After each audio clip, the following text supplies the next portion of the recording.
Shri Manish Tewari ji. Thank you very much, Mr. Speaker, sir. I would like to thank the Honourable Minister for a very detailed reply. But I would like to ask the Honourable Minister, because there seems to be some kind of confusion in the answer that he's given. He says that as per the guidelines for acquiring and producing geospatial data and geospatial data services, including maps issued by the Department of Science and Technology on 15 February 2021, and the last three lines say that terrestrial mobile mappings survey, street view survey, and surveying in Indian territorial waters shall be permitted only for Indian entities, irrespective of their accuracy. My question, Mr. Speaker, sir, is that all of us today are using Google Maps, are using Google Earth, are using various other kind of applications where very detailed street views, very detailed, minutest details of all our cities, all our metropolises, all our towns are available.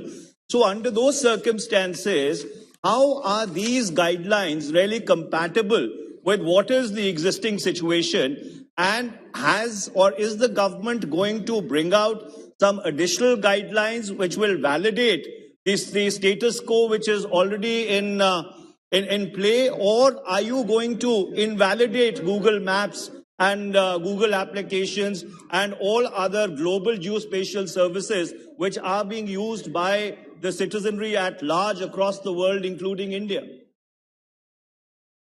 No, I'm glad that the Honourable Speaker member has asked this question, because this was one of the considerations when the regulations were relaxed, because as you rightly mentioned, the data was available even from other sources, even from Google.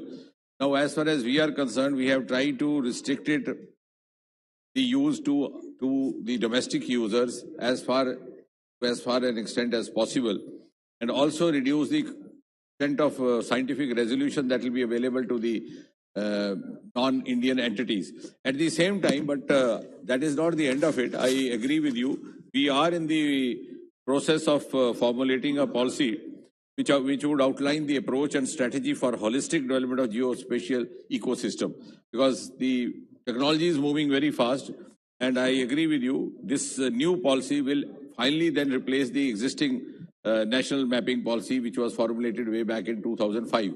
So to that extent, of course, we need to update ourselves from time to time. We'll also take all these concerns into consideration, come out with a comprehensive policy. The work is already going on as a follow-up to the change new guidelines.